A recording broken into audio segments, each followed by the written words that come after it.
రాజకీయ నాయకులు. మీరు ఇప్పటి నుంచి ఏం చేస్తారంటే ఇటువంటి దొంగ నా కొడుకుల దగ్గర తెచ్చుకోరు ఎలక్షన్ ఫండ్. ఇటువంటి లుచ్చ కొడుకులు దండే సంపాదించారు ఎలక్షన్ ఫండ్ మీకు మస్తు ఇస్తారు. సిటు కేస్తే దొరుకుతున్నాయి కోట్లు కొడుకుల కాడ. ఇది ఏం చేసిండ్రంటే జనానికి జీతగాడు అని ₹1,00,000 జీతం ఉందో లేదో కానీ వాడు కోట్లు సంపాదించింది. 200 కోట్ల ఆస్తి పైన ఉందంట. లాకర్లలో నోట్ల కట్టలు దొరుకుతున్నాడు అమ్మ. ఇలా ఒక 2-3 పేపర్లు ఈ వార్తను రాసినాయి. లాకర్లలో దొరుకుతున్నాయంట కట్టలు కట్టలే. మన ఎలక్షన్లలో దొరుకుతున్నావు. ఎలక్షన్లలో ఇదో బెడ్రూమ్ అనుకోరి. ఈ బెడ్రూమ్లో 4 గోడలు ఉంటే 4 గోడల వల్ల పెట్టిన పైసలు దొరుకుతాయి తెలుసు కదా. ఎన్నికలప్పుడు దేశవ్యాప్తంగా చాలాసార్లు చూసినాం. ఈ గోడల వల్ల పెట్టిన పైసలు దొరుకుతాయినా. సో అట్లా ఒక పొలిటికల్ లీడర్ కంటే బ్రహ్మాండంగా మన కాక దగ్గర పైసలు దొరుకుతున్నాయంట. ఒక రాజకీయ నాయకుడితో ధీటుగా పోటీగా సంపాదించింది ఈయన. ఏంది ఈయన వీకింది ఏంటంటే గవర్నమెంట్ జాబ్ చేసింది అంతే, జీతగాడే కానీ దండిగా సంపాదించింది. ఇక చూడ్రి, లాకర్లలో నోట్ల కట్టలు దొరికినాయి. కిలోల కొద్ది బంగారం దొరుకుతుంది. కిలో కాదు కిలోల కొద్ది బంగారం. ఇలా ఎంతనే తులం 1,50,000 పైన ఉన్నట్టుంది. అంటే 1 కిలోకే 1.5 పైన. ఓ 2-3 కిలో అంటే అదే 4-5 కోట్లు లెక్క. 2.5 కిలోలు అట. ఇంకా 2.5 కిలోలు అంటే చూసుకోరు. 3 కోట్లు 4 కోట్ల చిల్లర దండే సంపాదించింది కాక. Survey land records deputy director అట. నరగారికి 7 బ్యాంక్ అకౌంట్లు అట. దానికి తోడు 2 లాకర్లు ఉన్నాయట. లాకర్లలో 1.5 కోట్ల డబ్బు దొరికిందట. Direct cash. ఇంకో ఇటు వేసిరుగా బొమ్మ. ₹1.5 కోటి డబ్బులు లిక్విడ్ క్యాష్ దొరికింది ఒక ప్రభుత్వ అధికారి దగ్గర. లంచగొండి తిమ్మింగలం మనోడు. ₹1.5 కోటి దొరికినంటే ఇక మంది ఆ ఆస్తి ఎంత ఉండాలి. ఒకవేళ వీరికి ₹2 లక్షల జీతం ఉన్నా సంవత్సరానికి 24 లక్షల జీతం. 10 సంవత్సరాలకు 2,40,00,000 జీతం. 30 సంవత్సరాల సర్వీస్ ఉంటే 7,20,00,000 సంపాదిస్తాడు. వీరికి ఇంత ఆస్తి ఎట్టొచ్చింది అని అమ్మ నాకు అర్థమైతే లేదు. గింత ఆస్తి లిక్విడ్ క్యాష్ అమ్మ. ఎన్నికలకు అది ఇప్పుడు ఎవడన్నా ఓ చిన్న పని చేయరా, నేను మంచి సలహా ఇస్తా. రాజకీయ నాయకులకు, ఎమ్మెల్యేలకు, ఎంపీలకు, ముఖ్యమంత్రులకు, మంత్రులకు ఈ సలహా పనికొస్తుంది. మీరు ఎన్నికలు వచ్చినప్పుడు ఈ కంపెనీల మీద పడకురి. కంపెనీ కాడ ఇప్పుడు సంస్థలు ఉంటాయి, కాంట్రాక్ట్ సంస్థలో ఇంకో సంస్థలో కాడ పోయి ఎలక్షన్ ఫండ్ తెచ్చుకుంటారు రాజకీయ నాయకులు.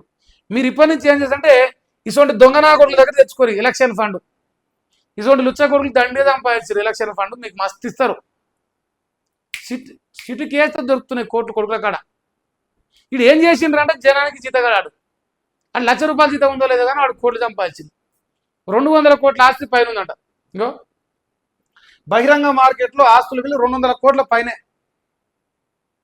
200 కోట్లు అంటే అమ్మని ఇంటి లెక్కన ఎమ్మెల్యే పోటీ అయితే మనోడు 2 సార్లు ఎమ్మెల్యే అవుతాడు. ఇప్పుడు తెలంగాణలో 100 కోట్లు పెడితే కన్ను మూసుకొని ఎమ్మెల్యే కావచ్చు చూడైనా సరే. వాడు లంగా దొంగ ఏం చూసే పరిస్థితి లేదు. పైసలు ఇస్తే చాలు వాడు ఎమ్మెల్యే అవుతుంది. ఇప్పుడు మరి చెప్పాలి, కాంగ్రెస్ పార్టీ అవినీతి పరులను లంచగొండను పట్టుకుంటుంది, చాలా సంతోషం. కేసీఆర్ టైంలో వాళ్ళు అవినీతి పరులేరు, వీళ్ళు సంపాదించుకోరు. ఉన్నమాట చెప్పాలంటే వీడు బీఆర్ఎస్ ప్రభుత్వం సంపాదించారు, కాంగ్రెస్ ప్రభుత్వం సంపాదించారు. ఇప్పుడు దొరికిండు అంతే తేడా. దొరకపోతే వీనంత దొరలేడు. నాకు తెలిసి కాంగ్రెస్ అధికారంలోకి వచ్చినాక 20 మంది 30 మంది 200 కోట్ల పైన ఉన్న వాళ్ళు లంచగొండ దొరికిరు. 20 100 దాకా కావచ్చు. ఇంకా దొరకని వాళ్ళు ఎంతమంది. ఇప్పుడు వాడు దొరికిండు, వీడు దొరికిండ్రు అన్న భయానికి కూడా మాట్లాడారు. మళ్ళీ ఇంకిత తయారవుతా ఉన్నారు. ఓన్ చూసి సిగ్గానే తెచ్చుకోరా. ఇప్పుడు వీడు దొరికిండు, ఈ వార్త అన్ని పేపర్లు వచ్చింది. ఓడో ఒకడు గవర్నమెంట్ జాబ్ చేస్తున్నాడు. అరే వీని చూసానా సిగ్గు తెచ్చుకోరి. ఏంద్రాబాయ్ వీనికి వచ్చిన కత్తి నాకు వస్తాను భయపడరి. బొచ్చు దొరికితే బొచ్చు అవుతా అందా, జాబ్ అని చెప్తా, ఉన్న పైసలు తినిపంతా చాలా అనుకుంటా అన్నాడు. అంతా లంచగొండిగా సంపాదించిన కదా. ఇక 2.5 కిలోల బంగారం అంట, ఇదే 4.5 కోట్లే. ఇన్కమ్ ట్యాక్స్ కు చిక్కకుండా ప్రైవేటు సొసైటీల్లో 3.5 కోట్ల ఎఫ్డీలు పెట్టినట. ఇదేమో బ్యాంకుల లాకర్లల్లో, ఇదేమో బంగారం, ఇదేమో ఎఫ్డీలలో పైసలు పెట్టిండు ప్రైవేట్లో. 3.5 కోట్లు అయిపోయింది. ఇది జీతం వచ్చేసింది, ఇందాకనే వచ్చింది 1.5 కోటి, 4 కోట్లు, ఇది 3 కోట్లు, 8 కోట్లు దాటింది దీన్నే. ఆ జీతం లైఫ్ టైం శాలరీ చెప్పిన నేను. ఇక వాటిపై ఏటా 12% వడ్డీ సేకరణట. వెంచర్లు, విల్లాలు, గేటెడ్ కమిటీలు ఎన్ఓసికి 10 లక్షలు వసూలు చేస్తాడట. కాగా బహిరంగ మార్కెట్లో ఆస్తుల విలువ 200 కోట్ల పైమా. అంటే అమ్మా బా తోపురావి నువ్వు. ఇంట్రెస్ట్కి ఇచ్చినావు, బ్యాంకులు పెట్టినావు, ఎఫ్డీలు కోట్లు పెట్టినట్టు ఎఫ్డీలు. మన జనరల్గా 10 లక్షలు 15 లక్షలు పెడతానికి మన కింది మీదకి అవుతాం ఎఫ్డీలు పెట్టాలంటే. మన కాక 3.5 కోట్లు ఎఫ్డీ పెట్టినట. ఆయన అయ్యే జాగిరి అయితే కదా, వాడు రెక్కల కసం సంపాదిస్తేగా. ఇటువంటి అవినీతి పరులు ఉండగా ఈ దేశంలో గవర్నమెంట్ జాబ్ కోసం కుసోని ఏమంటారుగా జుట్టు నేర్చిపోయి వయసు అయిపోయింది నాకు ఎందుకు పోరగాళ్ళు కూసుంటారు. ఒక్కసారి గవర్నమెంట్ జాబ్ కొడితే ఇట్లా అవినీతి పరులక కోట్ల రూపాయలు సంపాదించని ఒక కళ, ఒక ఆశ. ఆ ఆశ కొద్దీ ఈ గవర్నమెంట్ జాబ్లో కూర్చుంటారేమో అనిపిస్తుంది నాకు ఇప్పుడు చూడబోతే. ఏంది ఒక్కసారి కొడితే ఇట్లా తయారు కావచ్చు. బొచ్చు లేదు, పోతే పోయింది, 5 ఏళ్ళు కూర్చుంటామయ్యారా పై వచ్చినాడు ఒకటేసారి కుప్పొస్తాను అనుకుంటున్నాడు.